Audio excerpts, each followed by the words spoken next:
Chapter 181, Pull Together, Request for Monthly Tick Collection, 3/4.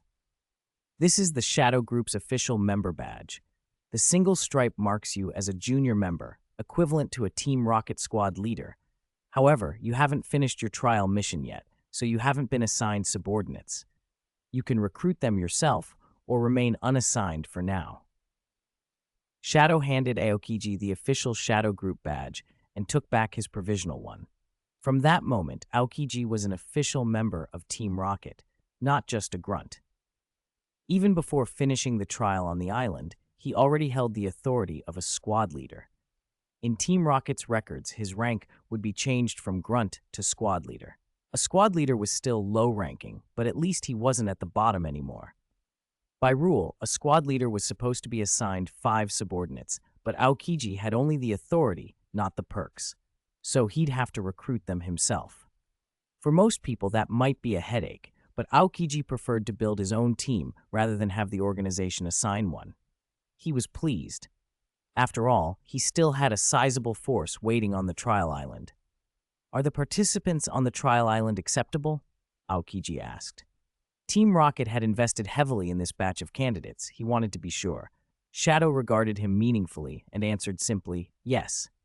As head instructor Viper was one of his close friends, Shadow knew everything Aoki had done on the island. The small groups and factions the youngsters formed there mirrored Team Rocket's internal state. They fought in secret, unable to challenge whoever held real power. Aoki probably had a band of followers on the island, but after his long absence, it was unclear how many would still accept his leadership. Still, this batch of participants had been carefully selected. Excluding those placed there by captains, even the civilian recruits had much higher overall quality than earlier batches like Aoki's. The starter Pokemon given at the start of this trial also had higher aptitudes, where orange aptitude had been the norm before. This time, many starters began at yellow, and some lucky ones got green aptitude. Aoki had one of those. In short, the island's candidates had good potential. If he could recruit them, they could shoulder responsibilities in a few years.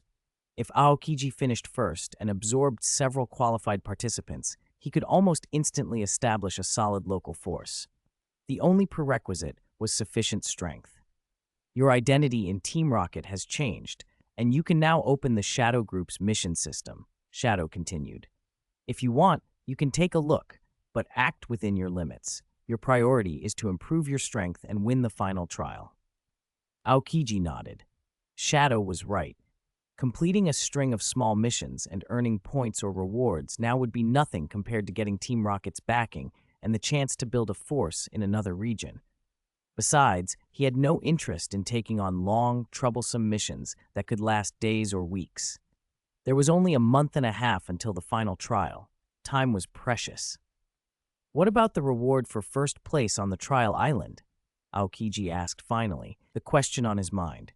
What starter Pokemon awaited the victor? Shadow's half-smile turned slightly teasing. "Do you have the resources to train a new Pokemon right now?" He reminded Aoki that the Sneasel he'd used earlier had good aptitude, but had been recently caught and lacked rapport. "I can give you the starter now, if you want, but if you wait until the end of the final trial, the starter's aptitude might be much higher. It's your choice." Aoki didn't have to think long. In a few days, Gligar would enter its growth period. If he took another newly caught starter now, neither Gligar nor the new Pokemon would be properly useful by the time of the final trial. Better to concentrate his resources on Gligar. Perhaps it could catch up within the month and a half. With Gligar and Miltank, he'd have 6 main battle Pokemon and be able to handle most situations. He shook his head slowly. No choice needed. Shadow nodded with visible satisfaction. Not everyone could resist the temptation of a starter Pokemon. Aoki's decision showed the broader perspective Shadow liked. Since the Alliance's ambush, many of Shadow's trusted subordinates had been killed or badly wounded. The few who'd survived were weakened or untrustworthy. Although Aoki wasn't the strongest, Shadow trusted him more than most.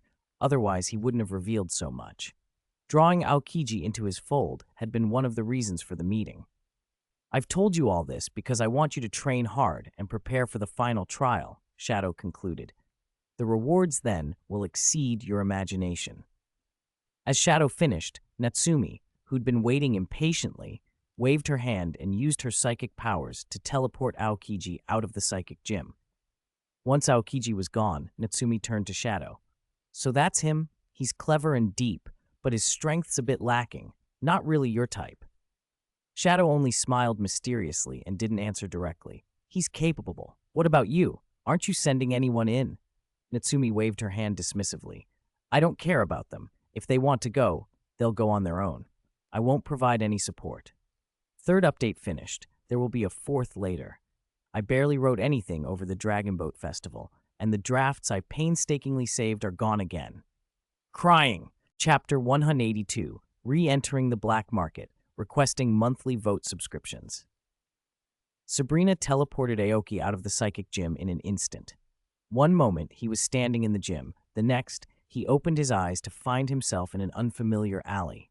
After stepping out and looking around, he realized he was still in Saffron City, but in a completely different district. Sabrina's gym sat in the northeast corner of the city. He was now in the southwest. In a city as large as Saffron, a flick of her hand could place him anywhere. She could have dropped him in a dense Pokémon habitat outside the city as easily as here. The thought made him shiver. These powerful psychics were terrifying. To resist psychic attacks, he had two options.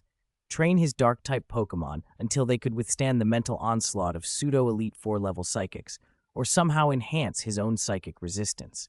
Judging by his own psychic aptitude, the second was unrealistic. Training his team was the only reliable path. If Honchkrow, Sneasel, or Drapion reached that pseudo-elite 4 tier, they might hold their ground. For now, he kept that as his plan. He took a taxi to the nearest black market entrance. Finding a secluded corner, he changed into his disguise, the lifelike human skin mask and a wide black robe, and slipped back into Saffron's underworld. His arrival made no ripple. The market swallowed him like rain into a lake. Aoki first went to the Pokémon sales district. He visited several stalls and offloaded the 10 Pokémon he had taken from the league trainers. Because he'd been afraid to release them, for fear they'd be attacked, he hadn't fed them, and their prices suffered accordingly. Despite decent aptitudes and levels, they fetched only 1.5 million league points in total. It was a cheap sale, though it matched his best haul, apart from the first time he sold Earth Core milk on this market. Violent profits tended to be the most lucrative. He reminded himself how lucky he'd been to ambush and defeat 2 intermediate league trainers. The wound on his shoulder still ached. If anything had gone wrong, he would have died. He would have gladly given up the money to avoid that danger. Counting his previous savings of 3.45 million league points, the 1.5 million from the sale, and a few small sales of miscellaneous supplies to restock wilderness survival gear and combat medicines, Aoki now had exactly 5 million league points. For ordinary families, that was a fortune. For an ambitious trainer, it was only a drop in the ocean, but it was enough for his immediate needs. Shadow's explanation of the trial mission had put him on edge. No wonder he had felt nothing in his previous life. He'd only ranked in the 30s, and his goal had been survival. This time around, he was almost guaranteed a top 3 placement on the trial island. His opponents could be fully trained subordinates of the more powerful Team Rocket captains, or trusted subordinates trained directly by higher-ranking executives. A captain's status was lower than an executive's, but a fully trained trusted subordinate could be even more dangerous than an executive's many lesser aides. Either way, they'd have advantages Aoki didn't. What had he? A junior member identity in the Shadow Group and the title of a Team Rocket squad leader. Titles without real resources. Even if Shadow wanted to recruit him, there was no material support. Apart from occasionally invoking Shadow's name, Aoki had to rely on himself. Every league point had to be stretched. He wanted each credit to work twice over. With that in mind, he entered the Pokémon food shop he'd visited before. He ignored the mid to high-grade energy blocks everyone coveted and instead bought the raw ingredients to make high-grade energy blocks himself. The chip in his possession had already analyzed the custom recipes for Miltank and Sneasel and laid out the optimal ingredient list. For Miltank, the best results came not from ordinary normal-type ingredients, but from certain roots and branches rich in grass-type energy. Ground into blocks, those components suited her specifically. For Sneasel, he bought decades-old semi-finished never-melt ice, ineffective as a worn item, but excellent when incorporated into energy blocks to restore ice-type energy. He also bought dark-type remains for Honchcrow's blocks. The chip's scans had shown Sneasel's ice talent exceeded its dark talent, so Aoki planned to weight the ice ingredients more heavily than the dark ones. A balanced approach sometimes made a Pokémon merely average. Aoki preferred to accentuate a Pokémon's greatest strength and patch weaknesses only enough to avoid fatal flaws. The ingredients for 1 month's supply of energy blocks cost him 600,000 league points. Training Pokémon was expensive, and training them well was even harder. The 4th update is finished. There will probably be no more debt repayment updates tonight. Friends who are waiting need not worry. I may update again tomorrow. Chapter 182, Skill Purchase, questing monthly votes. Bonus chapter for the generous Sen Zixing. When Aomu left the Pokemon food store, he had 4.4 million Alliance coins left. He had just spent 600,000, and cultivating Pokemon really showed him that 5 million wasn't as much as it first seemed. That was also on the assumption he could make high-grade energy blocks himself. If an ordinary person bought them outright, the cost would be even higher. For common trainers, intermediate energy blocks were already the limit. Over time, the gap between ordinary trainers and nobles or alliance-affiliated trainers would only widen. Aomu hadn't blinked at the expenses. Before he even entered the black market, he'd intended to spend most of what he had. He headed straight to the Pokemon Attribute Item Store, his first time in one of these in this life. The store sold items that boosted Pokemon attributes, years-old Everstones with genuine effects, preserved organs from powerful Pokemon, and the like. The prices were ridiculous. Aomu's goal was to buy items that would enhance Ghastly's and Scorpy's poison capabilities. After scanning the shelves, he selected 2 particularly potent relics, a portion of toxic gas siphoned from the corpse of a quasi-elite Weezing, and a complete, highly venomous venom sac taken from a quasi-elite Arbok. Both were extremely toxic. Even a tiny touch could kill an ordinary person unless treated within seconds. Because these were relatively intact, important parts from quasi-elite Pokemon, their value was high. The 2 items cost 1 million Alliance coins. These remains had to be administered slowly. Ghastly and Scorpy couldn't digest them all at once. The toxicity was so intense that the Pokemon would be in constant contact with the substances for the next month. With that purchase, Aomu's total spending so far reached 1.6 million, leaving him with 3.4 million Alliance coins from his original 5 million. After the Attribute Item Store, Aomu went to the Pokemon Skill Store. At Goldenrod City's Game Corner, he'd won a Toxic TM and 2 Protect TMs with the help of a chip, so he'd already saved himself a fair amount. Still, several of his Pokemon needed TMs. Protect was essential. Almost every Pokemon should have it, since it's effectively temporary immunity when levels are within reason. Among Aomu's team, Fearow, used for utility, Miltank, Sneasel, and Scorpy hadn't learned Protect yet. Because he already had 2 Protect TMs, he only needed to buy 1 more. Outside of Trial Island, Protect was relatively common. 1 Protect TM cost 150,000 Alliance coins. Hidden Power was another near essential. Aomu's current team was quite specialized, and he didn't have coverage for every type. Hidden Power was a bit of a lottery move, but it could break type deadlocks when needed. 3 of his Pokemon, excluding Honchcrow, Slowpoke, and Ghastly, needed a Hidden Power TM. Each Hidden Power TM cost 200,000 Alliance coins, so 3 would be 600,000. 1 Protect TM plus 3 Hidden Power TMs totaled 750,000 Alliance coins. After buying those, Aomu began matching TMs to Pokemon more selectively. Honchcrow went first. As his earliest companion, Honchcrow already knew the most TM-taught moves. He only needed 1 more skill to round out his set. A Taunt TM cost 250,000 Alliance coins, and Aomu paid it without hesitation. Slowpoke was next. Although Slowpoke is a water psychic type, it can learn moves of other types, including fire, ice, and ground. Aomu already had Sneasel for ice coverage, so he set that aside. He'd hoped to teach Slowpoke a fire-type move to cover that weakness, but the only fire TMs available for Slowpoke were Flamethrower or Blast Burn, expensive TMs he couldn't justify buying now. Instead, he bought Stomping Tantrum, a ground-type move, for 300,000 Alliance coins to help with team coverage. Ghastly, after all, would be receiving the Wheezing Gas treatment to develop its poison side, and Aomu already had Toxic. He decided to give Ghastly a taunt as well, to make it more flexible in battle, another 250,000 Alliance coins. Miltank hadn't used any TMs before. Besides the Protect and Hidden Power TMs he'd already accounted for, Aomu chose Substitute and Brick Break for her. As a normal type, Miltank can learn many kinds of moves, but money was limited. Substitute cost 200,000 Alliance coins, and Brick Break cost 350,000. Substitute could be used in place of Miltank's milk drink to minimize side effects, and Brick Break fit her close quarters fighting style while providing valuable fighting type coverage the team otherwise lacked. All told, Aomu's TM purchases were chosen both to suit each Pokemon's style and to patch the team's type deficiencies temporarily.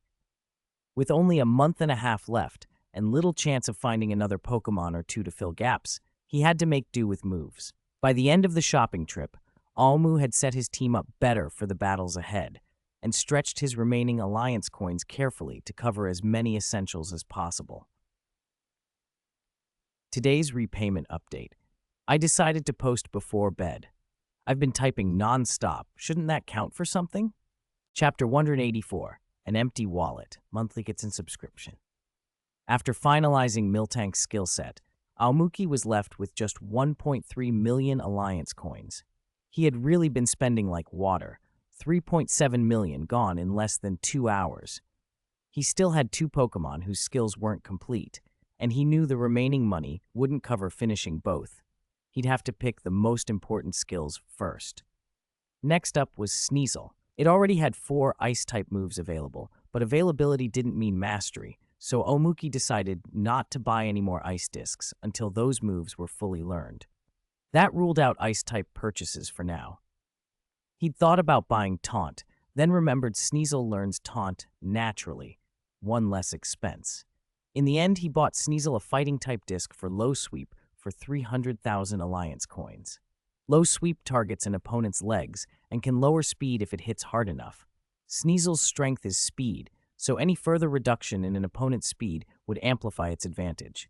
He also bought Dark Pulse, a long-range dark move, for 350,000 Alliance coins. Sneasel is a dark ice type. While its ice aptitude is stronger, it still needed a solid dark special attack. 2 discs for Sneasel totaled 650,000 Alliance coins. That left 650,000 Alliance coins for Skorupi. Skorupi is Poison Bug, but after evolving into Drapion it becomes Poison Dark, and Drapion can pick up things like the 3 Fangs, Thunder Fang, Fire Fang, Ice Fang, automatically after evolution, which shows how versatile it can be. Skorupi, hatched from an egg and raised with good resources, was possibly Aomuki's most talented Pokemon. Even Sneasel, acquired later, lagged a bit behind. With its sniper ability, Aomuki had high hopes for Skorupi. He'd already invested in developing its poison side, even buying a poison sac taken from a fallen quasi-elite Arbok. To round things out, he bought Poison Jab, a physical poison move useful in close combat, for 350,000 Alliance coins, and a Taunt Disc for 250,000 Alliance coins. Those purchases left him with only 50,000 Alliance coins. This was only a first pass.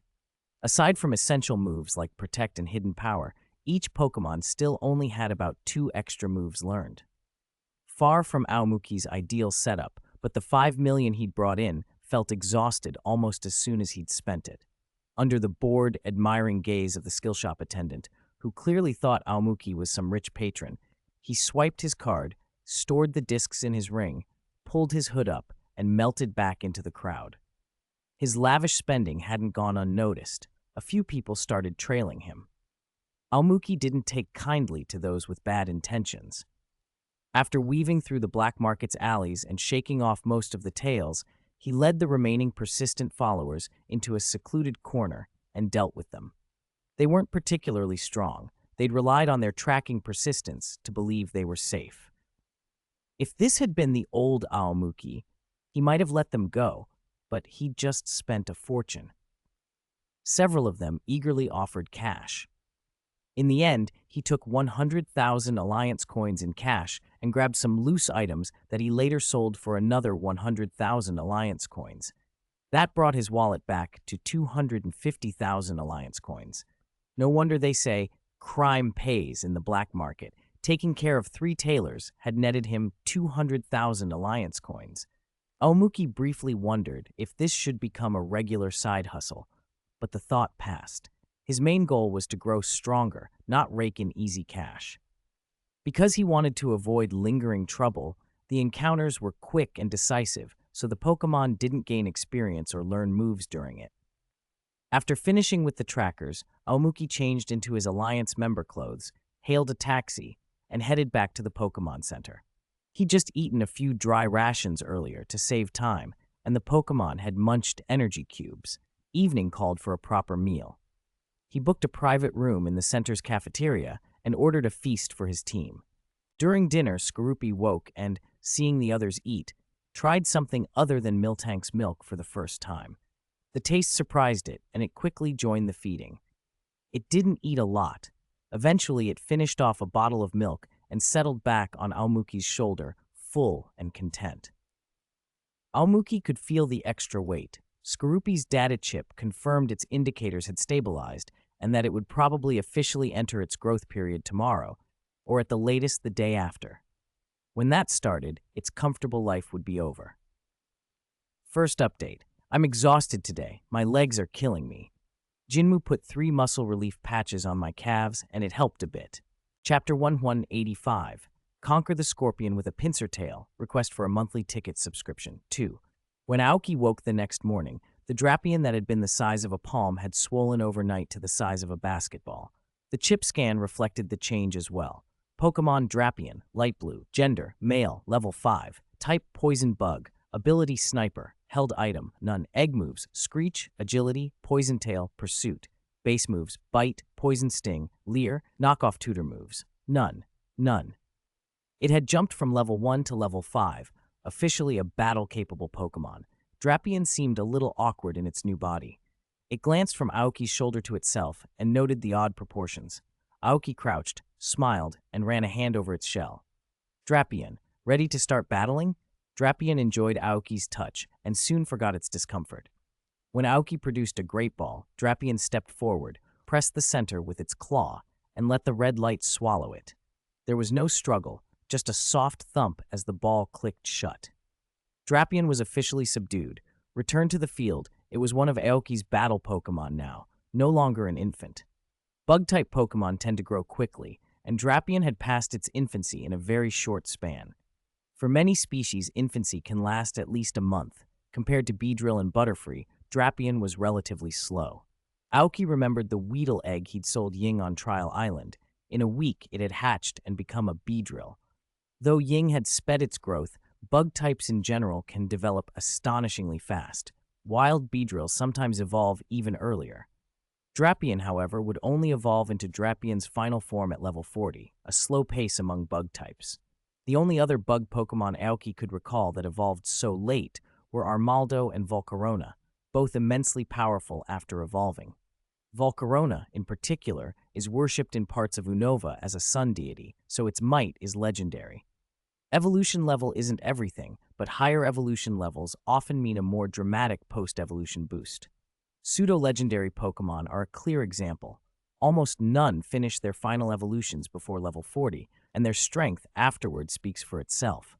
So even though Drapion was a bug type, its potential remained promising. With Drapion through its growth stage, Aoki's last worry was gone. He left the Goldenrod City Pokemon Center with Slowpoke at his side. Ying had told him to improve his strength without specifying any missions, so Aoki planned to spend the next month and a half maximizing his team's power. Since the rocket trial rules were unclear and he had multiple Pokemon, he couldn't concentrate on just one. He had to raise them all. He divided the 6 weeks into 3 equal parts. In the first half-month, he would focus on raising everyone's stats as evenly as possible, with a slight focus on Drapion and Ghastly. In the second half month, he planned a wilderness survival stint in the forest to train adaptability and emergency response. Few attacks in normal society are truly fatal, and getting used to fighting on the edge of defeat would prepare them for the Team Rocket trial.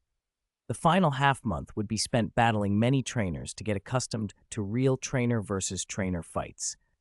If the final trial involved rotational battles, this would be invaluable. His destination was Mauville City in Hoenn, known for its many battle trainers and a concentration of competitive players from across regions. It fit the third stage of his plan perfectly. There were two main ways to reach Mauville. He could fly directly from Goldenrod's airport, fast and safe, or travel to Vermilion City in Kanto, take a ship to Slateport City in Hoenn, then head north through the wilds to Mauville. Slateport was a major, well-developed port city, only slightly less bustling than Goldenrod. Aoki rejected the flight. It offered no training opportunities. He chose the Vermilion Slateport route so he could travel discreetly and train along the way. He packed light and stored nearly everything he needed in his ring, filling the 5 cubic meter storage almost to capacity. He didn't know when he'd next have access to a big city's black market, so he preferred to be prepared. After leaving the Pokemon Center, he hailed a taxi to the southern edge of Goldenrod, then headed for the Route 6 intersection. He passed the well-known breeding house but avoided entering. Perhaps the previous deception involving the young girl had already been exposed to her grandparents. To avoid awkwardness, he took a wide detour around the house before finally stepping onto Route 6. Second update, here it is. Please give monthly tickets. Please collect votes. Please recommend. Please give rewards. I'm asking for everything. Chapter 186, Diglisting Monthly Votes Subscriptions. There are two ways to get from Saffron City to Vermilion City. The better-known route is Route 6. It cuts through forest and wild Pokemon territory, but it's been built up by the Alliance and patrolled daily. Buses between the two cities run along that road because it's faster and safer. The other way is more natural, an underground tunnel network dug by Diglett and Dugtrio. Diglett and Dugtrio are gentle Pokemon that love humans. By constantly moving through the soil, they bring trace minerals from deep underground up into the topsoil, helping plants and animals thrive. Trainers call them mountain Pokemon, and they're widely admired. Even hunters and shady figures usually leave them alone. Make a Diglett angry, and you can trigger a landslide or even change the landscape. These low-aggression Pokemon were the ones who created the tunnel connecting Vermilion and Saffron. At first, few people dared to use it, but once the first travelers made it through safely, word spread and usage grew.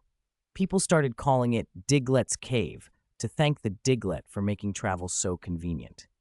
Diglett's Cave has a main tunnel and countless side branches, all the work of Diglett and Dugtrio. As usage increased, the Alliance reinforced the main passages with pillars and built entrance buildings at both ends. The tunnel's name even appeared on official maps. Human curiosity, though, could never be contained. Explorers began to stray from the main passage into the side tunnels. Some came back within a day with nothing more than an exciting story. Others became hopelessly entangled in the maze and ran into aggressive wild Pokemon. The worst case was a trainer who was lost for 2 months, surviving only by eating soft soil until they emerged skin and bones, their Pokemon wasted and weak. That incident earned Diglett's Cave a reputation, and the Alliance started warning trainers not to wander into unknown branches. The stream of would-be explorers slowed, but not everyone listened. The Alliance would intervene when it could, but it couldn't stop adults from making foolish choices. Aoki planned to travel through Diglett's Cave. If the chance presented itself, he even thought of venturing into unexplored branches. After all, he had Slowpoke, whose teleport could always get them back. After Slowpoke set a psychic coordinate at the cave entrance, the two of them entered. Old yellow light bulbs hung from the ceiling, casting a steady glow.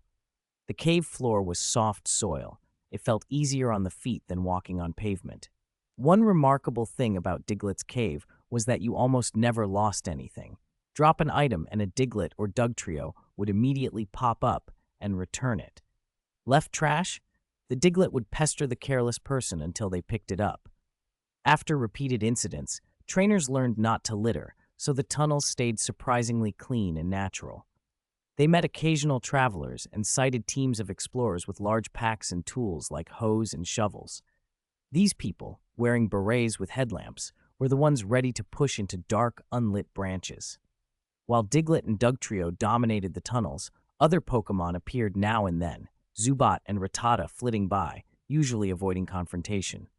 Aoki and Slowpoke followed the main tunnel deeper. Branches grew more numerous the farther in they went. Some spurs even had streetlights and signs describing their purpose. A few branches had turned into small trading markets where trainers, over time, set up stalls. It wasn't a black market. Everything sold was legal. Independent sellers traded valuable materials or secondhand items they'd found on their travels. The underground flea market gained a modest reputation between Saffron and Vermilion, and wary sellers preferred its relative safety to darker bazaars. Other small branches had been occupied as homes. People living there weren't welcome to stake public property outright, but the community generally turned a blind eye. Those forced underground were likely in hard circumstances, and few felt it necessary to push them away. Aoki walked on, Slowpoke at his side, deeper into the living, breathing network the Diglett had made, curious about the branches and the stories that lay waiting in the dark. Chapter 187, The Growing Scorpion with a Pincer Tail, asking for monthly ticket subscription. 3 hours later, Aomuki had been walking through Diglett Cave for a full 3 hours, passing an underground market and countless branching tunnels. After buying a large amount of food from a restaurant built below ground, he took Slowpoke and went down an unexplored passage. In his hand was a specially purchased torch for cave exploration, a metal lamp that, once fueled, burned continuously and was windproof, making it ideal for lighting in the dark. After 15 minutes of walking in the unlit, empty tunnel, he released his Pokémon and they settled down to eat. Drapion, who had never been out of its Pokeball for so long, immediately clung to Aomuki when released, unwilling to let go. If not for the lure of food, it probably wouldn't have come down so easily. Lunch passed in a cheerful atmosphere, and Aomuki didn't call his Pokémon back. He continued deeper into the tunnel. Slowpoke had already left a psychic coordinate when they entered the branch, so even without teleporting, they could sense the way back. Aomuki felt no pressure at all. By luck or design, the first branch tunnel he picked seemed endless, so he simply kept walking. The farther in they went, the more isolated they became, and wild Pokémon grew more numerous. Most were Zubat and Rattata. Because there had been no light here before, the sudden illumination startled them and caused them to attack proactively. The chip's readouts showed these Pokémon weren't very high level, mostly between levels 8 and 15. Perfect training targets for Ghastly and the newcomer Drapion. Although Drapion had started at only level 5, its aptitude advantage over the wild Pokémon was huge. The fights were not one-sided, and with Ghastly's help, they could trade blows back and forth. Since this was Drapion's first real battle, its reactions were a little slow at first. Aomuki would give a command, and it would hesitate before executing the move, sometimes getting hit in the paws. Fortunately, Aomuki had brought plenty of potions and Miltank's milk to restore stamina. As long as Drapion wasn't knocked out instantly, it could slowly wear down opponents. If things got tricky, Ghastly could step in, foolproof backup. When Drapion was first hurt, the pain nearly brought it to tears. It had been raised by Aomuki and the other Pokémon, never having known injury. When it turned for comfort, it found Aomuki's face cold and impassive, showing no sign of consolation. Only Slowpoke and Miltank offered gentle comfort. Reluctantly, Drapion buried its grievance and redirected its anger at the opponent. Its first defeat was a small victory, a level 9 Rattata with low aptitude. Still, Drapion was ecstatic. After the battle, Aomuki immediately treated it and praised the hard-won victory, and that praise, and the warm hands that massaged and treated it, wiped away all of Drapion's earlier hurts. From then on, Drapion learned that Aomuki's role as trainer meant no mercy or sympathy in battle. Only by fighting hard could it earn Aomuki's approval and the soothing reward of his care.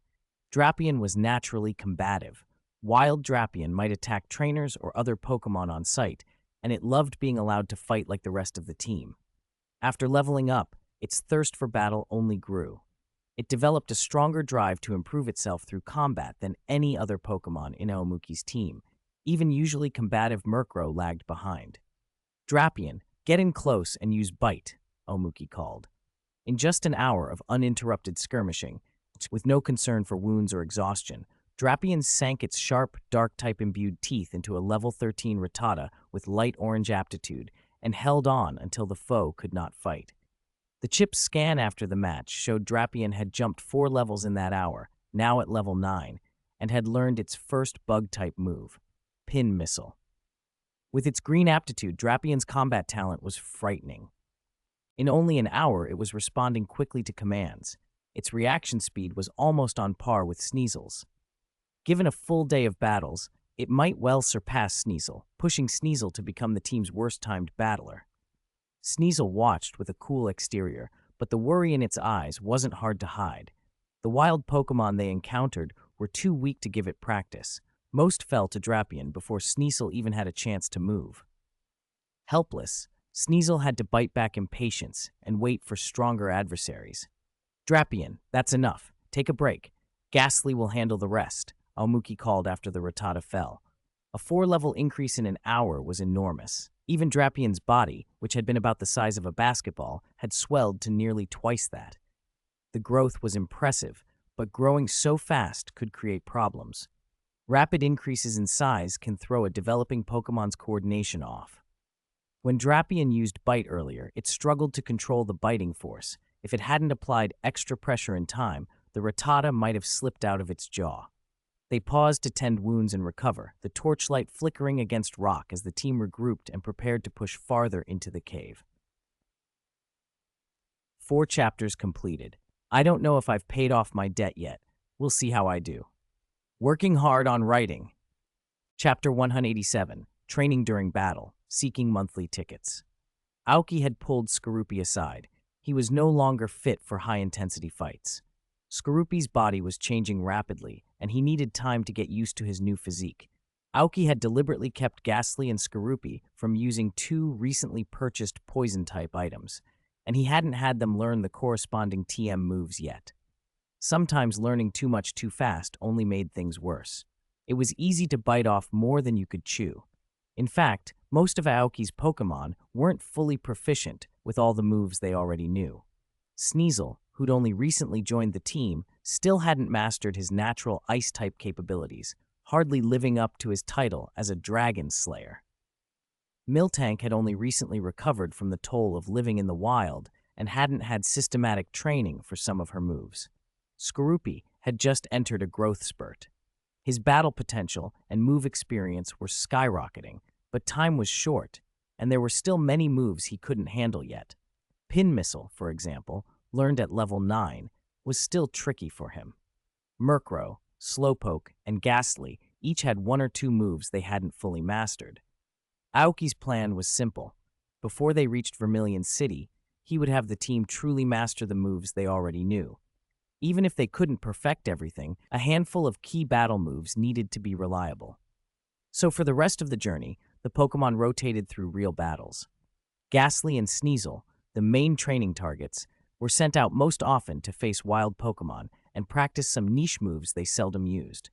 Training against actual opponents, even weak ones, proved far more effective than practicing in isolation. And as they pushed deeper into the tunnels, wild Pokemon grew stronger. Sometimes entire small groups would emerge. Aoki's only real worry at first was whether the tunnel could withstand the energy surges from the constant fights. The corridor was narrow, and he feared it might collapse. Those fears eased quickly. The Diglett and Dugtrio had built these tunnels solidly.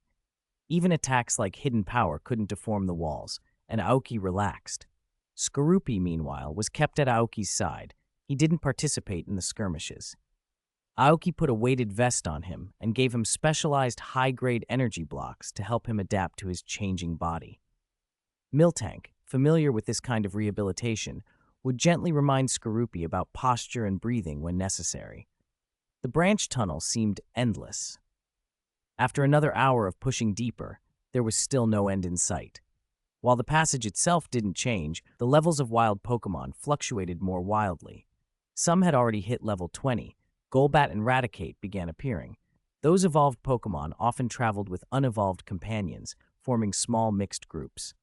Aoki's team soon encountered one such group, about 13 or 14 in total, including two level 20 Raticate, a male and a female. The rest were younger Rattata, likely the parents' offspring. As the light from Aoki's hand swept over them, the group attacked.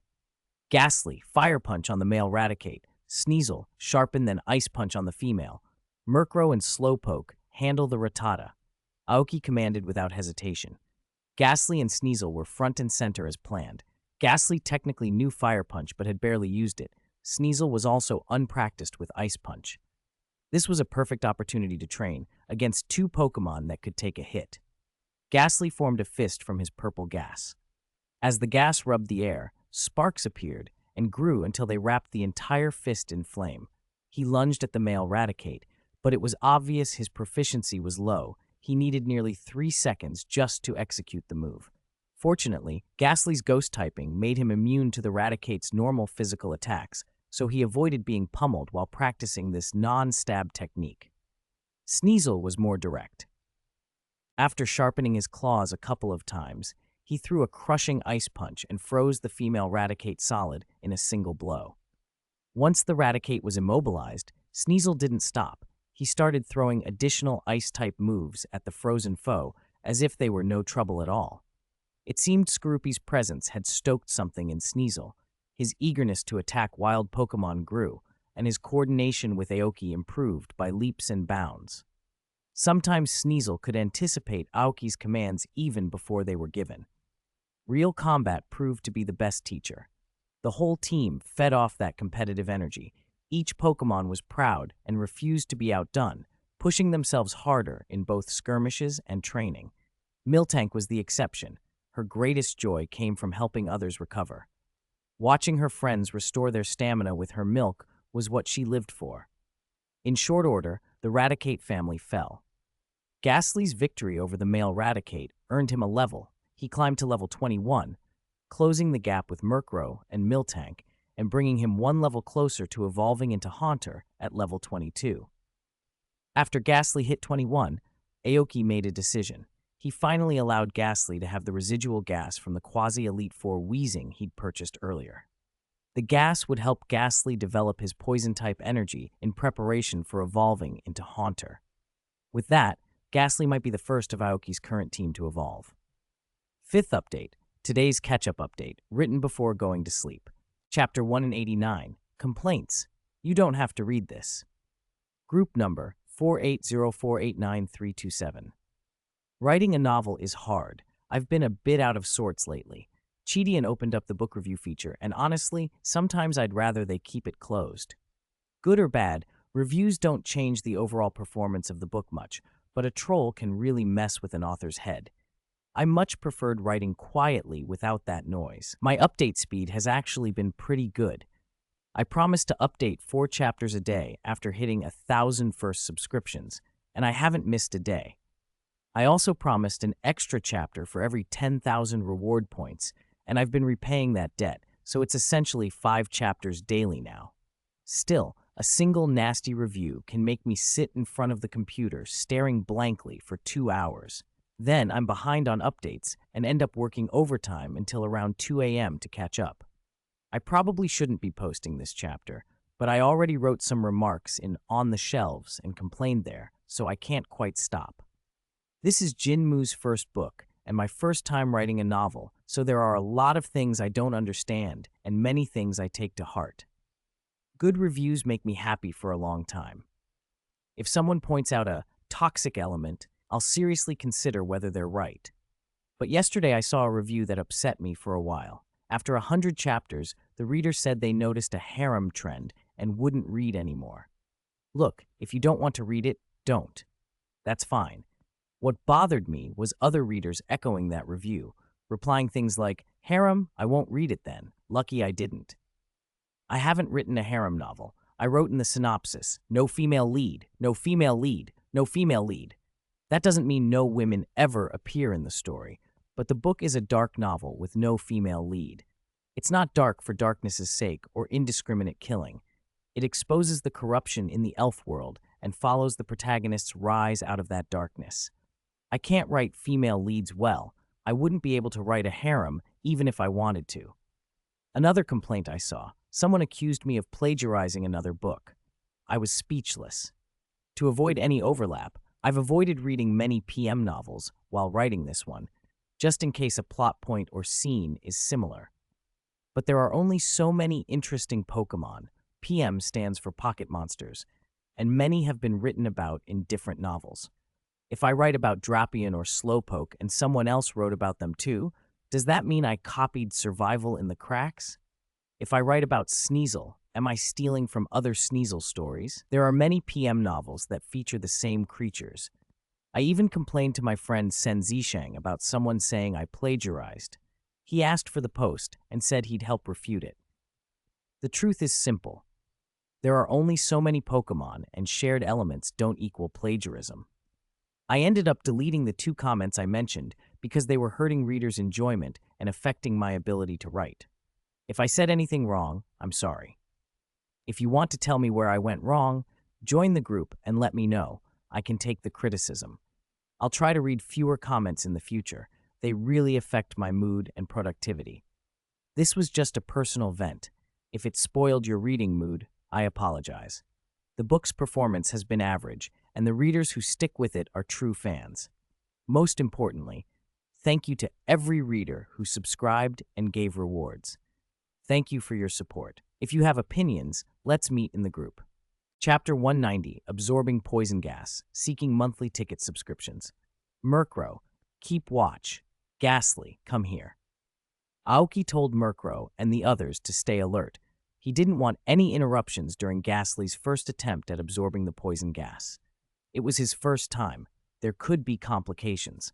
This gas was different from anything Ghastly had encountered before and might provoke a strong reaction. Ghastly would have to grit his teeth and get through it, but if a hostile Pokémon showed up and attacked while he was distracted, he could be in real danger. Fortunately, the wild Pokémon in the tunnel weren't high level. If something did ambush them, Murkrow and the others could handle it. Still, the risk justified precautions. Murkrow, Slowpoke, and Sneasel formed a protective ring around Aoki and Ghastly, while Miltank and Skorupi stayed close to Aoki's side. From his ring, Aoki produced a small, pitch-black, bottle-shaped device.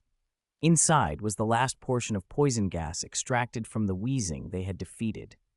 This residue was particularly valuable, rich with poison-type energy. Ghastly couldn't absorb it all at once, so Aoki intended to release only a tiny amount, enough to let Ghastly begin building resistance. The device had been specially treated, otherwise the gas would have corroded it. Aoki held it carefully, frowning as a faint stinging sensation pricked the exposed skin of his hands. He gently pressed the button at the bottle's end and cracked it open a bit. A thin veil of purple gas slipped out, and a strong foul odor filled the air. Aoki closed the valve the moment the gas had fully leaked and put the device away. Ghastly, waiting nearby, shot forward as soon as the gas appeared. A wisp merged with the mist around his form and was absorbed. The foul smell eased once the gas had been taken in. Floating there with his single face, Ghastly closed his eyes and registered a swirl of feelings, joy and relief, but also discomfort and pain, his expression a complicated mix. Among the other Pokémon, only Skorupi reacted noticeably. The little poison type trembled with agitation. He could sense the poison energy in the gas. That instinctive pull told him this substance could help him grow. Aoki reached out to soothe Skorupi, but his brow stayed furrowed. If the gas attracted Skorupi, it would likely draw other poison types as well. Pokémon detect energy in the air much more acutely than humans do. Just because Aoki felt little didn't mean nearby wild poison types couldn't sense it. There were plenty of Golbat in these tunnels, and maybe even a Crobat or two. As his concern warranted, the sound of wings began to swell from deeper in the tunnel, many wings beating, growing closer and more chaotic. Slowpoke, Meditate, Murkrow, Tailwind, Sneasel, Honeclaws. Aoki comforted Skorupi and barked orders to the others. Better to boost their stats now and be ready if a flock arrived. Slowpoke shut his eyes and sank into meditation. With the practice he'd been doing, he could now meditate even while moving, though not as efficiently, and he wouldn't walk well. Still, it was progress.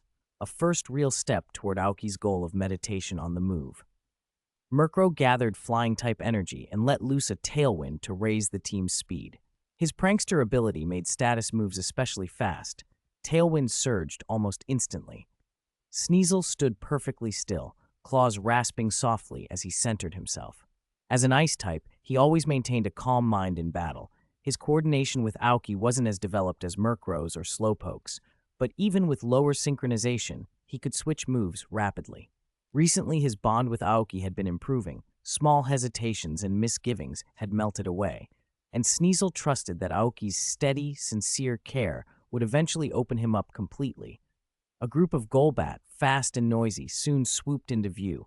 Ghastly cracked an eye open and gave Aoki a guilty look. If he could have absorbed the gas faster, he wouldn't have put everyone on edge. Aoki smiled and reassured him. "Don't worry, Ghastly. Focus on absorbing the energy. These are nothing for Murkrow and the others, especially if they fight at full strength. It's time to let loose." Murkrow answered with a spirited cry. He wasn't the strongest of Aoki's Pokémon. Slowpoke and Sneasel were a bit more powerful, but he was the team's big brother. He never pretended to be the best. He simply performed his role, protecting the others, smoothing over tensions, doing whatever helped Aoki's team. When Sneasel first joined, he'd been cold toward Murkrow and Slowpoke, so Murkrow and Slowpoke had gone to apologize, to show there shouldn't be divisions among teammates. That gesture had softened Sneasel's prejudice, and they now fought well together. As the Golbat closed in, the team held its formation, ready. Ghastly continued to absorb, the little wisp of Weezing's poison mixing into his essence. Outside, the flapping grew loud, wild Pokémon drawn by the scent of poison energy. Aoki steadied himself, trusting his team. If anything came, they'd handle it together. First update. Congratulations to the first Alliance leader of this book. Jinmu still owes more, so I'll repay chapter by chapter. Chapter 191, Snow Tornadoes. Seeking monthly votes and subscriptions. 4. Because of Honchkro's steady, selfless presence, even though he wasn't the strongest on the team, all the Pokémon trusted him, the true big brother. He was the one who stepped forward to soothe Ghastly, urging him to draw in and regroup. Slowpoke and Sneasel weren't far behind. After a few calming words, they turned their attention to the surging swarm of Zubat, their expressions edged with grim amusement. Hidden among the Zubat were a few Golbat, using the smaller bats as cover and occasionally screeching to coordinate the attack. Aoki sneered, "A bunch of trash. Do you think numbers make you strong? I was worried we wouldn't get enough practice." Both Zubat and Golbat are poison flying types. Slowpoke's psychic moves were super effective against poison, and Sneasel's ice attacks hit flying types hard, so the plan was clear. Slowpoke and Sneasel would be the main damage dealers. Honchkrow would support and finish off any leftovers. Slowpoke, Endless Confusion. Sneasel, Icy Wind. Freeze them in place. Honchkrow, Gust. Help Sneasel's Blizzard. There had to be at least 100 Zubat packed into the tunnel. In that confined space, even wide area moves hit most of them at once, which was exactly why the Golbat had hidden among the swarm, waiting for the smaller bats to take the first hits. After a brief moment of concentration, Slowpoke's psychic field surged, almost overflowing. Aoki had always wondered about Slowpoke's seemingly endless psychic reserves. Maybe this was one of the oddities Natsume had mentioned. Slowpoke's confusion swept through the first wave of Zubat, and Sneasel lunged forward, exhaling a blast of freezing wind thick with snow. The tunnel trapped that chill. Sneasel's icy wind was used to its fullest effect. Honchkrow flew up and added Gust, and the two breezes twisted together into small whirlwinds that wrapped Sneasel's ice and snow into moving barriers, slowly pushing toward the Zubat. Honchkrow, Gust again. Sneasel, keep up Icy Wind. Then Ice Shard, blanket them in a blizzard. Slowpoke, forget the Zubat and focus on the Golbat with Psyshock. Two snow tornado vortices already spun in the tunnel. Aoki pushed them harder, ordering Honchkrow and Sneasel to ramp up power, aiming to wipe out the swarm in one sweep. The Golbat, bulkier and tougher than the Zubat, were stiffened by the ice but still capable of movement. Still, Slowpoke's invisible Psyshock struck the Golbat directly, leaving them dazed and unable to break the twin snow twisters. Seconds later, 4 more ice-charged tornadoes formed, surrounding every Zubat and Golbat. Aoki's smile turned cruel. Honchkrow, add a little flair. Hidden power. Honchkrow's hidden power was electric type, doubly effective against the flying Zubat. While Slowpoke and Sneasel continued their assaults, Honchkrow condensed a yellow orb of electric light and hurled it into the center of the storm. Boom! The explosion rattled through the tunnel, but it didn't collapse. When the snow cleared, the whirlwinds were gone. Only a few Golbat remained upright, faces frozen in shock. A handful of Zubat fluttered weakly, clearly not long for this world. It finally dawned on them. Had they thought strength lay in numbers? A few coordinated moves had reduced their might in an instant. The evolved Golbat weren't foolish. Seeing the tide turn, they tried to flee. You think you can run now? Sneasel, quick attack, then Ice Punch. Slowpoke, keep Psyshock on them. Honchkrow, mop up the remaining Zubat, Aoki ordered, snorting at their attempted escape. Sneasel shrieked, becoming a black blur that appeared before a Golbat. With one claw, he unleashed an Ice Punch, knocking it out instantly. The earlier icy wind and ice shards, amplified by Honchkrow's gusts, had rimed their wings with ice, making each flap heavy and slow. There were 4 Golbat in total. Slowpoke's psychic hold trapped 2 of them. Under relentless Psyshock strikes, they were driven back, unable to hold their ground. Slowed airspeed made attacking or escaping impossible. If they tried to close, they'd be cut down before reaching Slowpoke. If they fled, their backs were exposed to Sneasel and Honchkrow. The Golbat that Sneasel felled as a warning. Sneasel didn't hesitate. It darted to another Golbat, striking with Ice Punch in one hand and Metal Claw in the other. That Golbat took 2 rounds before collapsing, but it couldn't stand up to the continuous onslaught. Sneasel dispatched 2, and Honchkrow finished off the remaining Zubat with single strikes. The 2 Golbat caught by Slowpoke fell shortly after, blood at the corners of their eyes. Psyshock had struck their brains directly. When the dust settled, every Zubat and Golbat drawn by the scent lay defeated. Not one escaped. Second update. Please cast monthly votes, recommend, and collect. I'm asking for everything. Chapter 190, Grimer. Suddenly, Aoki realized this method of luring Pokemon was much more efficient. After the tunnel, they might not run into Zubat and Golbat again, and even if they did, they'd have to travel a long distance to get there. Just as he was about to call back Sneasel and the others, a foul stench rolled out from the tunnel. It wasn't the slightly fishy scent from the gas Ghastly had absorbed earlier.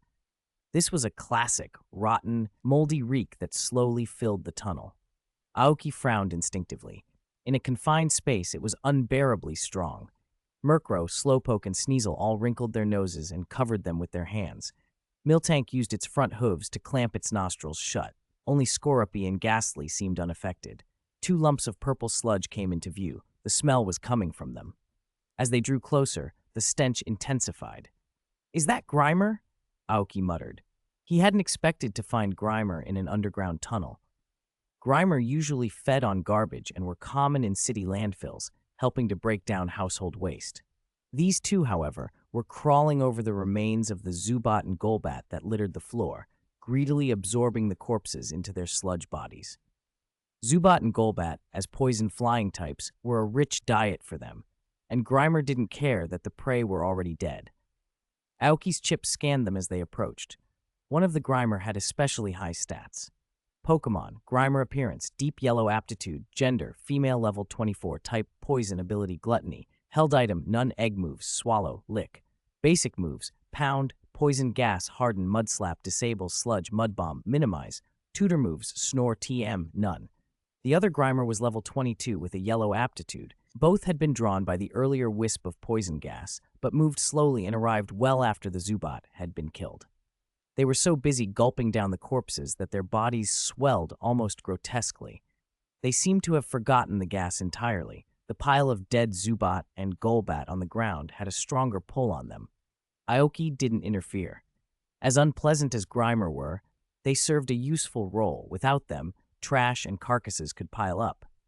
Meanwhile, because Ghastly had fully absorbed the poison gas, it was becoming accustomed to it and integrating it into itself. Over time, it would be able to absorb similar poison gas more quickly and strengthen its poison attributes. With the scent source weakened, Skorupi, who had needed Aoki's reassurance to stay relaxed, finally calmed down. After the 2 Grimer had consumed all the Zubat and Golbat, They began to turn away. Aoki ignored them mostly out of disgust. The stink was unbearable, and the idea of engaging them was unpleasant. But before they left, he scanned them again out of curiosity. His eyes widened. The chip showed that the yellow aptitude Grimer had actually deepened in aptitude color after ingesting so many corpses. At first, Aoki thought it was a readout error, but when he ran a careful comparison, the change was real. Even the Grimer that had initially shown a deep yellow aptitude had shifted slightly after feeding. Could Grimer improve their aptitude simply by absorbing other Pokemon's corpses? Was it limited to poison-type prey, or could any corpse do it? The possibility gripped him. In the Pokemon world, aptitude could change, but it usually required enormous cost, far more difficult than raising a Pokemon for battle. Aoki remembered the Weedle egg he'd sold to Ying on Trial Island. It had gone from light green aptitude to a green Beedrill, but that sort of change was rare and expensive. If these two Grimer could raise their aptitude by digesting the Zubat and Golbat, then even a light green aptitude Grimer would have value. Grimer and their evolution Muck were solid Pokemon. If that aptitude could be advanced further after one improvement, the potential was huge. Aoki's breathing grew shallow at the thought. If Grimer could keep improving by feeding on enough corpses, if even a few stages of aptitude gain were possible, their worth would skyrocket. He thought about the countless wild Pokemon corpses he'd been discarding after his battles. Those remains, which he'd always seen as waste, could suddenly be a resource for the wild Grimer, for aptitude growth, for something far more valuable than he'd imagined. Chapter 191, Absorption Complete, requesting monthly tickets before. Since some things couldn't be guessed, the best course of action was to capture the two Grimer and study them further. The stench was bad, but the potential value made it bearable. Slowpoke, use Psychic to hold the larger Grimer. Sneasel, Icy Wind to freeze them. Murkrow, Dark Pulse. Aoki decided and gave the orders. Their tacit understanding showed immediately. The moment Aoki commanded, Slowpoke and Murkrow stopped covering their noses. No matter how foul the smell, it wouldn't affect them in battle. Sneasel didn't question the orders either, but it hesitated for half a second before striking. Aoki noticed, but said nothing. His bond with Sneasel wasn't complete yet, though he trusted a few more days of training would finish it. Slowpoke wrapped its Psychic around both Grimer, focusing on the larger one with higher potential. Sneasel followed with Icy Wind. After a full day of practicing ice moves, its execution was far less clumsy. Sneasel was edging toward mastery. It had always had high potential for ice attacks, but living in an ice cave where other Pokemon were largely immune had left it with little reason to hone those moves. That's why a Sneasel with such promise hadn't thrived as one might expect in that frozen region. Murkrow rose into the air and flapped hard, as if trying to blow the foul odor away. It had learned Dark Pulse well and unleashed a concentrated blast of dark energy at one of the Grimer. The two Grimer cried out. They had been drawn by a tempting scent but were beaten to it by the Zubat and Golbat. When they finally arrived, the fragrance was faint, but the piles of Zubat and Golbat carcasses were even more irresistible. The Grimer forgot everything, eating greedily and ignoring that someone watched them. Only when they were about to leave did the attack remind them of their original purpose, but by then they were slow and bloated from overeating, hardly able to move, much less fight. Under Slowpoke's super-effective Psychic and the combined strikes from Murkrow and Sneasel, the two Grimer collapsed, limp and unable to resist. Aoki threw two ordinary Pokeballs from a distance and captured them. As soon as the Grimer were contained, the tunnel's stench stopped intensifying and slowly began to dissipate. Murkrow beat its wings furiously to help disperse the odor. Slowpoke used Psychic to bring the Pokeballs back to Aoki. After that short skirmish, Aoki checked the chip scan and saw the yellow potential Grimer's potential had deepened slightly. The change was subtle, something an ordinary person might miss, but the chip made it clear. Their overall physical attributes had improved by a small margin. Ghastly, which had absorbed a wisp of the poison gas, finally recovered from its dizziness. The purple aura around it had darkened a little. The chip's data showed Ghastly's poison-type aptitude was increasing slowly. Aoki expected this to continue until it fully absorbed the gas. "Ghastly, how do you feel?" Aoki asked, slipping the 2 Grimer Pokeballs into his pocket. Ja. Ghastly circled him a few times, indicating it felt great and energized. Aoki smiled. It seemed Ghastly had begun developing an immunity to the gas. Next time it would be less of a worry unless it was overwhelmed. Gligar, whom Aoki had comforted earlier, looked at Ghastly with envy. As a poison-type bait, the smell had been extremely tempting. If Aoki hadn't kept calming it down, Gligar might also have given in. Aoki chuckled and ruffled its head. Little glutton, don't rush. I've saved your share too. For now, focus on understanding your body and growing stronger. Gligar's eyes lit up. It nodded eagerly and even did a little push-up motion to show it was fine. Its antics made Aoki laugh out loud. Taking all his Pokémon, they pushed deeper into the tunnel. The 2 Grimer had been useful after all. They'd eaten the Zubat and Golbat carcasses, so Aoki and his team didn't have to. As they advanced, the temporary vacuum from the battle began to refill with wild Pokémon. Rattata scurrying here and there, a few Raticate, and a couple of Sandshrew appearing suddenly. Any Pokémon that initiated an attack was swiftly defeated by Murkrow and the others. For weaker foes, Aoki sent Gligar out to fight. Wearing its weighted vest, it was learning its body quickly. Gligar endured hits bravely. In fact, for many bug-like Pokémon, injuries such as broken or detached joints are common since they regenerate quickly when they have enough resources and energy. Aoki had plenty of healing potions, a Miltank to restore stamina, and the rest of his team was on standby. If Gligar ever found itself truly outmatched, Aoki would command an immediate rescue. 4th chapter. One more chapter left to pay back a debt. I'm accumulating more and more debts lately. Chapter 194, Post-Battle Training, Asking the Votes, Bonus Chapter, for the generous support of Red Wine Steak CC. An hour later, Aoki and the others walked for another hour through the tunnel and finally reached its end. This branch was fairly deep within the Diglett Cave's network. He recalled all his other Pokémon, leaving only Slowpoke out, and had Slowpoke use Teleport to go back to the previous entrance. When Slowpoke emerged, no one paid any attention. Aoki dusted himself off and continued deeper into the Diglett tunnel alone. The exploration of the Diglett Cave's branches for the day was enough, and the Pokémon battle quota had nearly been met. Now they needed to consolidate what they'd gained and learned from the day's fights. If they didn't integrate those lessons, they would forget the flow of battle by the next fight. He pressed further into the tunnel until he felt a little hungry. Aoki picked a small, already explored side tunnel and posted a sign at its mouth, marking it as a temporary campsite for the day and warning that unauthorized entry could lead to being attacked. Enter at your own risk. Most of the explored side tunnels were used as temporary camps by passing trainers, and many entrances bore similar signs. That discouraged casual intruders. No one could know how strong the trainer inside was. If an intruder won, fine. If not, it was their own problem. Trainers in the Diglett Cave followed a few unwritten rules. First, don't litter. Very important. Second, if a tunnel had been claimed and marked as a campsite, do not enter without permission. Consequences are your responsibility. There was a third rule as well. Don't attack other trainers inside the tunnels unless provoked, and so on. These rules weren't written down, but everyone tacitly agreed to them.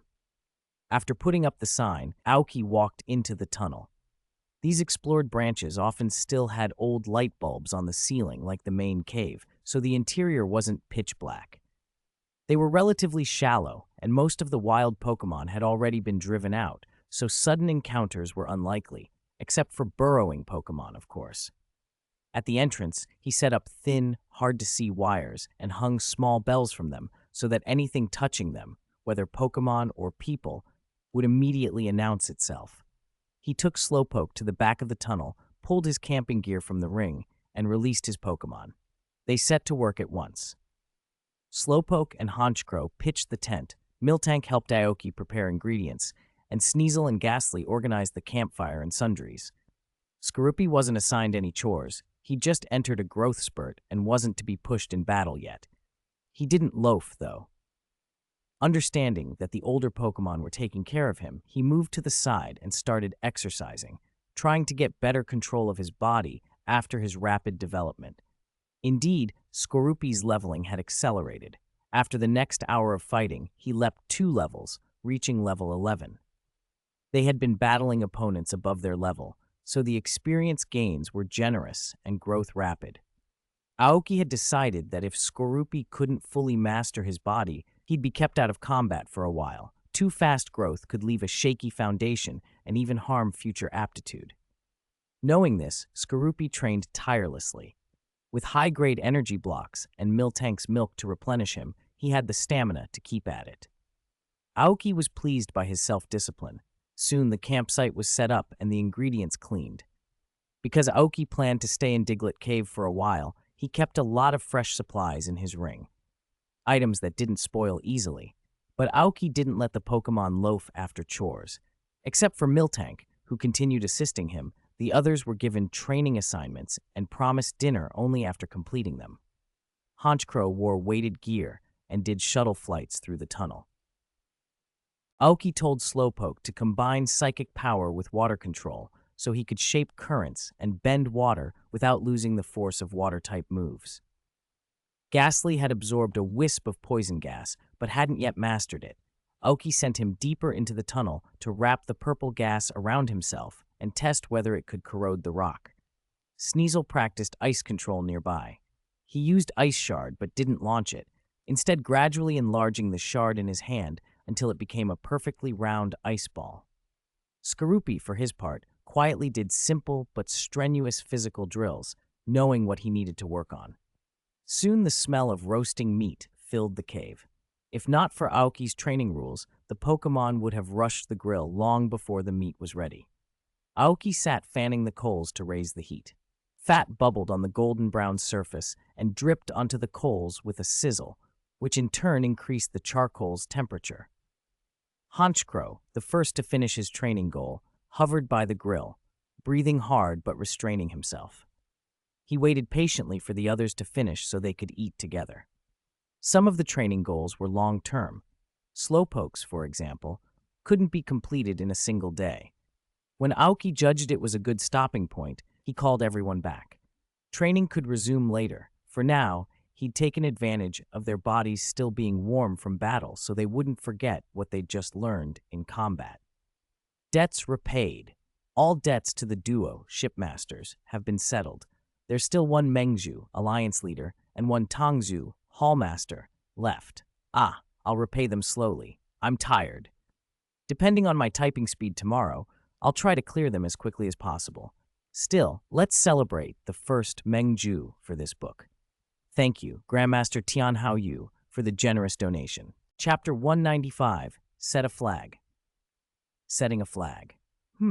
That's right, I'm posting another single chapter update. This should be my last single chapter release for a while. From now on, I'll probably get into a focused writing period.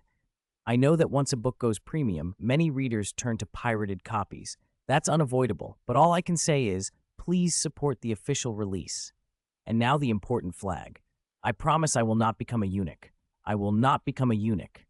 I will not become a eunuch. So to all the readers who are saving chapters for later, please enable auto-subscribe. You can continue saving chapters after you auto-subscribe. If too many people only save chapters, the book can easily be neglected. Seeing the daily subscription numbers makes me happy, and it speeds up my writing a lot. I'm on my knees begging for your support. This is a flag chapter, and it's the last one. Also, if any friends have monthly or recommendation votes, please click for me. Thank you, everyone. Finally, thanks to the following supporters. First Alliance Master, carrying a snail riding a turtle, Tianhao Yu. Hallmaster, Forgotten Wombat. Section Leaders, Red Wine Steak CC, Wang Qingwu, Senzi Xing, Wei Liangyu, Shi Chen, Xiao Mingming, Mingriru Shui, Satan's Necromancer, Tai, Where Are You Running? Eat My Chase Fat Stick. Stewards, Yeji Mo, carrying a snail riding a turtle, Zhong Xingjiang. Thanks also to all the disciples and apprentices, and to every reader who subscribed to Darkness Rises. Jinmu bows in gratitude. A small author's flag. Chapter 196, Database Reorganization, requesting monthly and recommendation votes. After dinner, the Pokémon rested nearby. Suddenly, a mechanical voice echoed inside Aoki's mind. Beep, data parsing complete. Database reorganization complete. Startled at first, Aoki quickly remembered he'd told the chip to start parsing the data it had pulled from the Lake of Rage research base 2 days ago. The timing made sense. "Chip, what's the effective data utilization rate?" he asked. Earlier, the chip had copied 15% of the research base's database, but that didn't mean all of it was useful. The effective data utilization rate measured how much of that copied data was actually valuable. "Effective data utilization rate, 78%, the chip replied. Aoki was pleasantly surprised. He hadn't expected such a high proportion of usable information. It seemed the Lake of Rage base had indeed stored a huge amount of worthwhile material that, sadly, he could no longer access directly. "Does this data contain anything relevant to those problems I've been worrying about?" he asked. He meant the rapid leveling methods for psychics, the hatching of the Larvitar egg, and the effects of that half bottle of Pokemon Catalyst. Task analysis initiated. Restarting task. Estimated time, 1 day. The chip would reanalyze the newly acquired data specifically in relation to those tasks. It wasn't the most elegant way to work, Aoki thought, but at least it only had to process the new portion this time, so the turnaround was quick. He would have answers in a day. He added another item. "Chip, create a simulation task. Reproduce Stephen Stone's advanced energy cube formula for Metagross. Requirements: do not reduce Metagross's growth rate and minimize weight gain." Aoki still remembered the formula Stephen Stone had used for Metagross's exclusive advanced energy cubes. If he could reproduce it, those cubes could become a steady income stream and possibly a way to get closer to the Devon Corporation. "Beep. Task established," the chip confirmed. It didn't give an estimated completion time. The requirements were demanding, and the chip wasn't even sure such a formula existed. For now, Aoki turned to a more immediate project. He took the specialized energy cube crafting tools out of his ring. He hadn't used them since leaving the black market. The energy cubes he'd made for Darkrai and the others were all stored away. With some free time available, he decided to make exclusive advanced energy cubes for Miltank and Weevil. The earlier he fed these subtle growth enhancers to his Pokemon, the more benefit they'd get. He began with Miltank's cubes. He ground and crushed base ingredients and sorted them into various containers. These were the essentials that boosted physical attributes and sped stamina recovery. Then he prepared the key components for Miltank's exclusive formula: specific medicinal herbs whose synergy unlocked full efficacy only when combined, berries to adjust flavor and nudge the effect, and powdered leaves and roots rich in grass elemental energy. Following the chip's guidance, he added each ingredient to the largest mixing container in a precise sequence. Quantities were measured to the milligram. Stirring speed and duration were controlled after each addition. Those variables strongly affected the final potency and ingredient utilization, the hardest part of making advanced energy cubes. Many breeders who could crank out intermediate cubes got stuck at this step when trying to make advanced ones. Once everything went in, the stirrer blended the mixture at a set speed. Then Aoki placed the container on the separator and flipped the switch. Separation was critical. Too much separation would create a top-heavy mixture and ruin the cube's effect, while too little would leave the ingredients almost wasted. Normally, a maker relied on long experience to judge the paste's texture and stop separation at the right moment. Aoki didn't have to guess. The chip calculated everything, producing near-identical, consistently effective cubes. After separating impurities, he poured the settled mixture into prepped molds and stacked the trays to solidify. He repeated the process for the remaining batches. Without the crude, slow tools he'd had on Trial Island, the new equipment worked lightning fast. In just over an hour, all of Miltank's advanced energy cubes were finished. The first pour had already solidified into a translucent green. Even in the tunnel's dim light, the worn ceiling bulb could be seen through the cubes. He offered one to the eagerly waiting Miltank. She ate it and immediately wore an expression of pure bliss, clearly different from the intermediate cubes she'd had before. Those had been made generically. After spending time with Miltank and learning her preferences, Aoki had tuned these advanced cubes to her favorite flavor. Her lingering, satisfied look said it all. Aoki smiled, placed the solidified cubes into a special container, and, under Miltank's reluctant gaze, slipped the container back into his ring. Next came Weevil.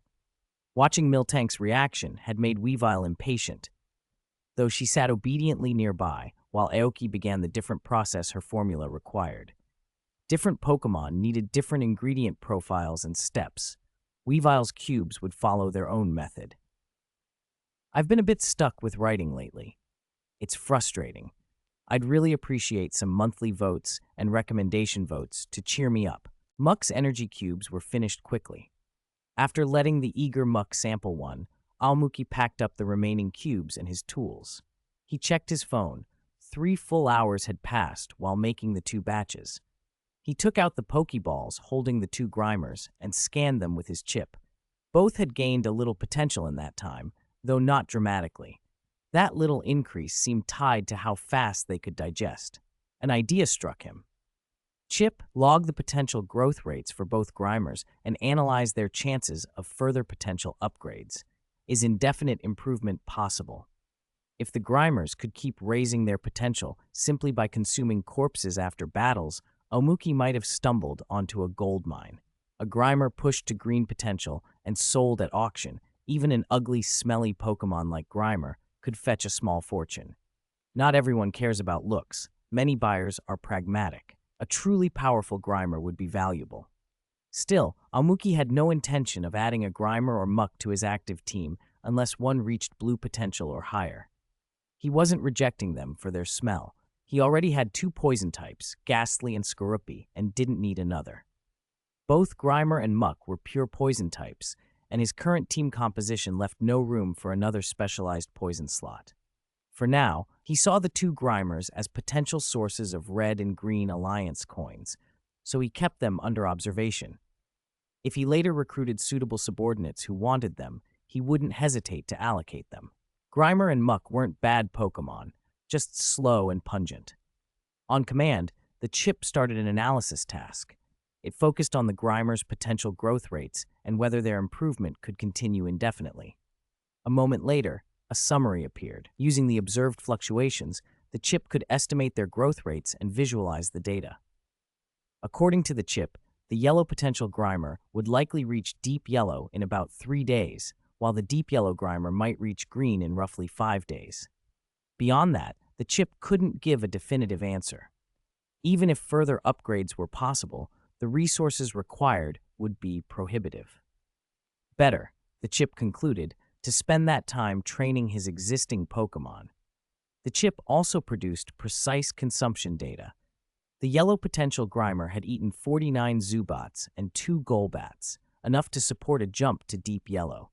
The Grimer that was already deep yellow had eaten 52 Zubats and 2 Golbats, but when the chip compared digestion speed and growth rate, it estimated that this amount only satisfied about 1/3 of the conditions needed for another upgrade. In plain terms, the next step would demand at least 3 times as much energy. If that trend continued, requiring roughly 3 times the resources for each successive upgrade, the number of Pokemon corpses needed to push a Grimer from light green to the next tier would be in the thousands. Even accounting for differences in energy value among ordinary and high-grade Pokemon, the quantities would still be staggeringly large. The chip also offered a hypothesis about why the Grimer's potential could evolve.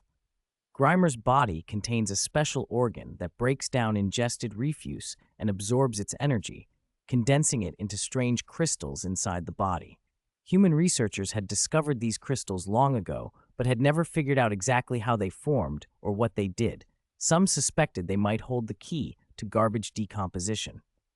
The chip detected that the Zubats eaten by the Grimers were being degraded by this organ and condensed into those crystals. During decomposition, some energy leaks out. That leaked energy seems to improve the Grimer's sludge body, its physical quality, and when physical quality improves, potential follows. Why hadn't anyone noticed before that Grimers could raise their potential by eating corpses? There were several reasons. Grimer and Muck have always been known as garbage eaters, so the occasional Pokemon corpse in a dump wouldn't have made a noticeable difference. Even if someone had brought a Grimer to a site and tested its potential before and after a feeding, the technology in most places couldn't measure potential changes that precisely.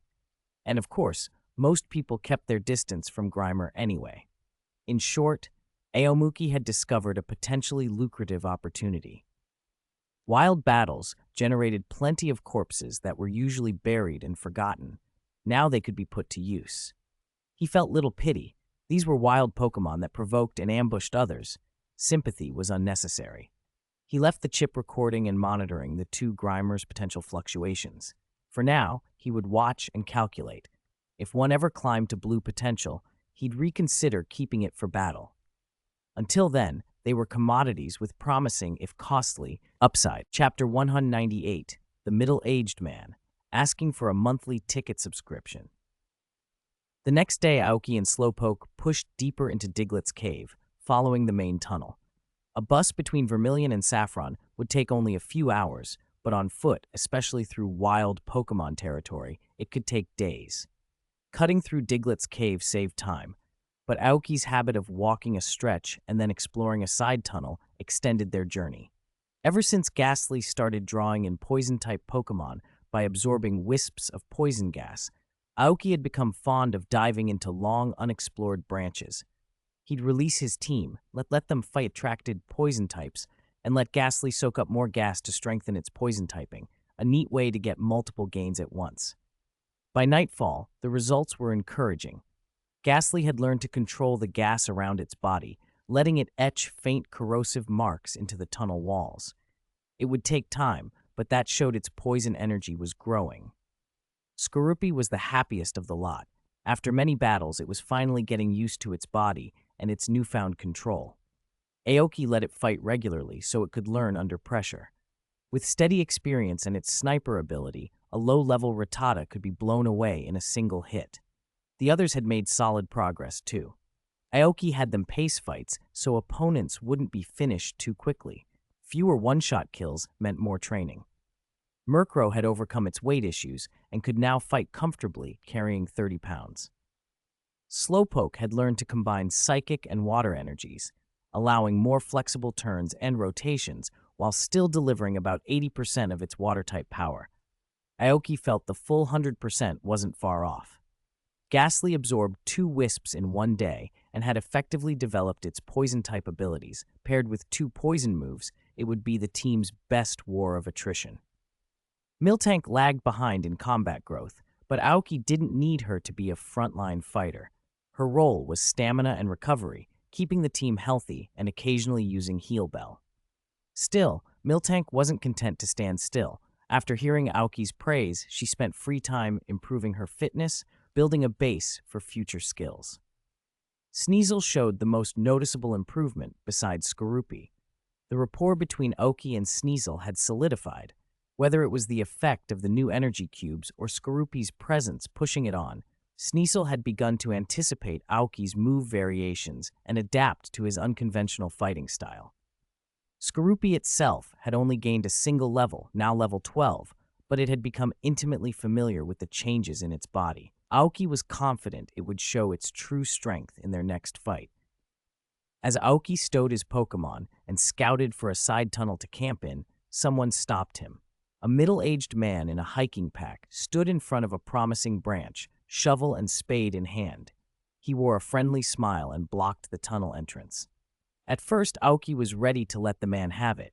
He'd only been looking for a casual campsite, but a faint scent stopped him. It was the almost imperceptible tang of blood, not the metallic stink left after fighting Pokemon, but the darker trace that came after human bloodshed.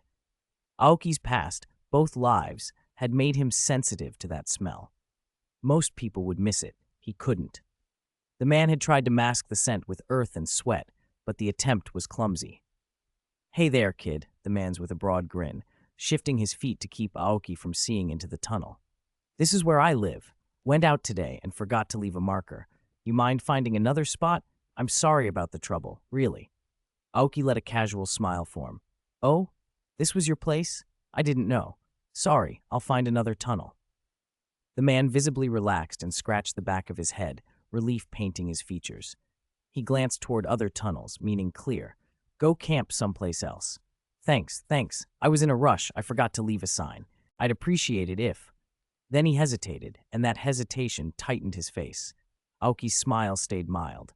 "However," the man said, seeming to force the word out, I left some tools inside. I should go in and fetch them. Mind coming with me? Aoki had never intended to enter the tunnel. He had asked only to test the man. The man's smile had lost something, too controlled, too thin, then shifted back into one that mixed friendliness with a colder edge. The little tell of a forced scent cover, the shovel, the lonely tunnel. None of it sat right. Sure, Aoki said, voice easy. A flicker of something sharp lit the man's eyes, but he didn't move to seize the upper hand. Instead, he stepped aside just enough to let Aoki enter first, keeping his shovel ready at his side. Aoki's own eyes were calm and dark, glinting with the kind of awareness born of experience. He stepped past the man and into the branch, every sense alert. Chapter 196, Interrogation, Requesting Monthly Tickets and Subscriptions, 44. The middle-aged man led Aok into the tunnel, and almost before they'd gone a step, glanced at the ground and noticed something. There were no footprints behind them. Aok's intent was obvious. The man saw through it, but he didn't call him out. Instead, he kept his head down and kept walking. Neither of them spoke. Each had their own thoughts. The distance between them slowly stretched. Where they had begun side by side, they soon drifted to opposite sides of the tunnel. After another 10 minutes, nearly at the tunnel's end, the middle-aged man suddenly stopped. The friendly smile he'd worn earlier was gone. He fixed Aok with a hard stare. "We're almost there. Where are the tools you mentioned?" he asked, and a Pokeball already rested in his hand, ready to be thrown. "Heh, they're right here. The thing you want is my tool," Aok replied with a sneer. He could have ordered his Slowpoke to finish the man at any time during the walk, but he'd held back. He wanted to know why this man had killed. If Aok's read was right, the victim had been someone the man knew, maybe a friend. Aok didn't care who had been killed. He cared about why. To be that calm the first time you took a life was rare even in Team Rocket. He might not be a bad subordinate if he could be fully controlled. The middle-aged man's face darkened. "What do you know?" he barked. Aok smiled, cold and small. "You look solid, but your step is light and unsteady, something you try to hide. Your bloodshot eyes betray your turmoil.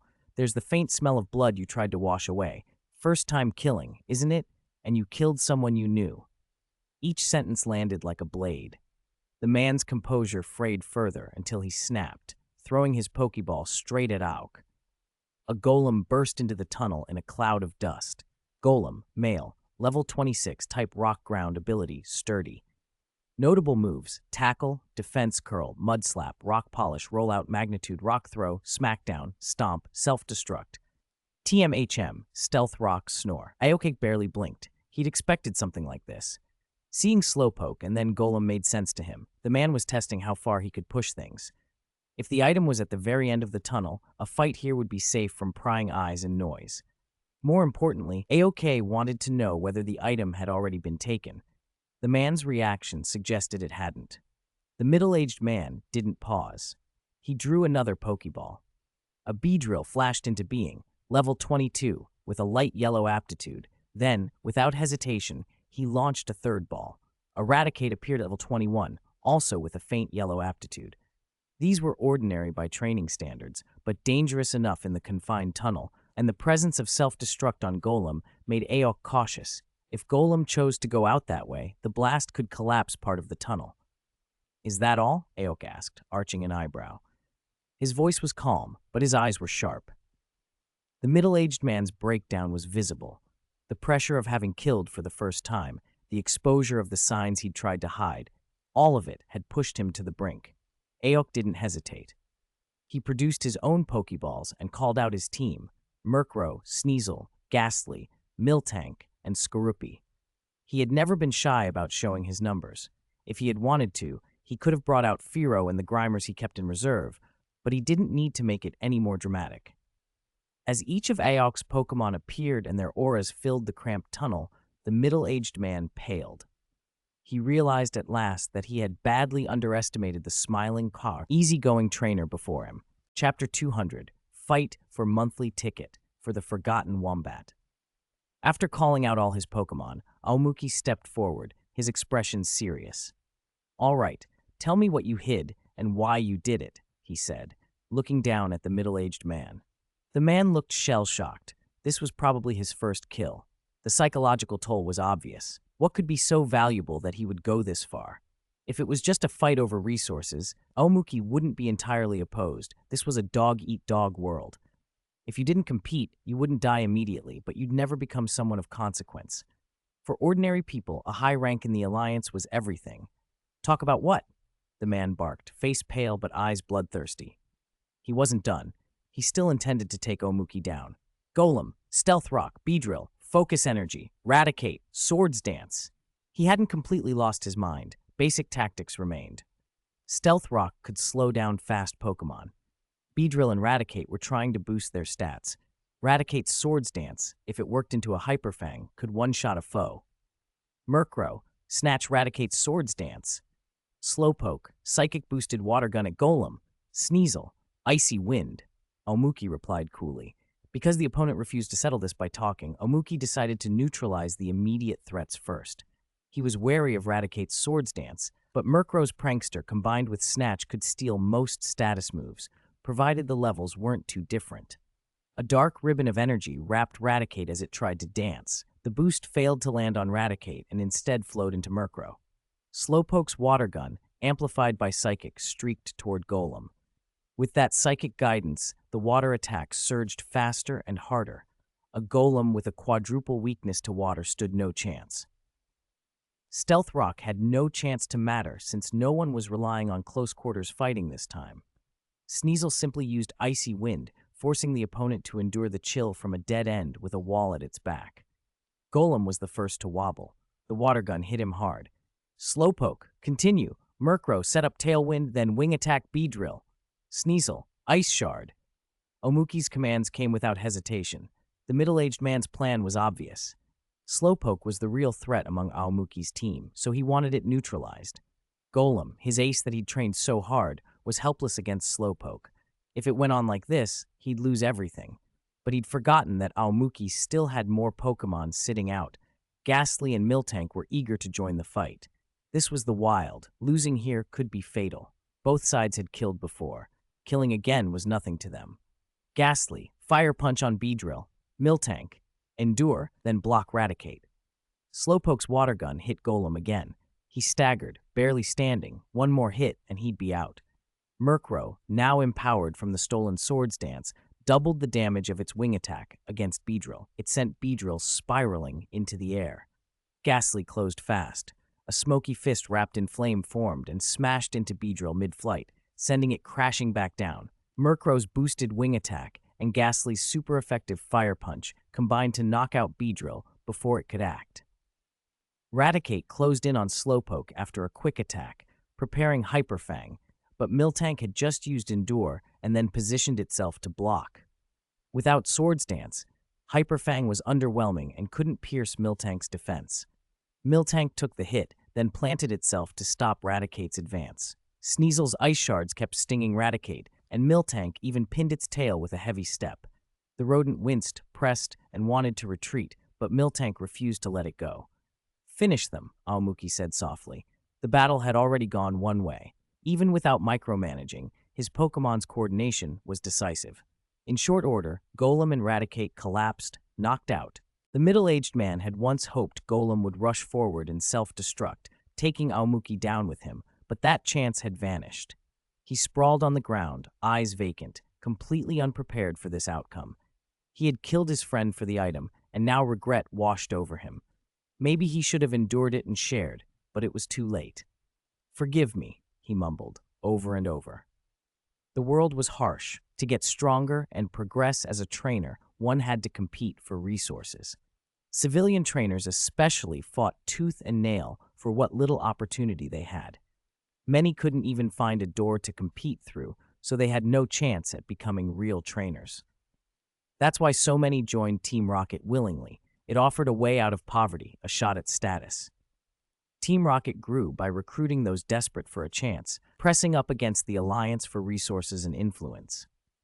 Not only Team Rocket, but countless underground forces across regions used the same method to gain manpower and clout. This is one of the 2 updates owed to the Hallmaster, the Forgotten Wombat. I haven't been feeling well lately, and I'm not sure I can get the 2nd chapter out today. Probably not, so please don't wait.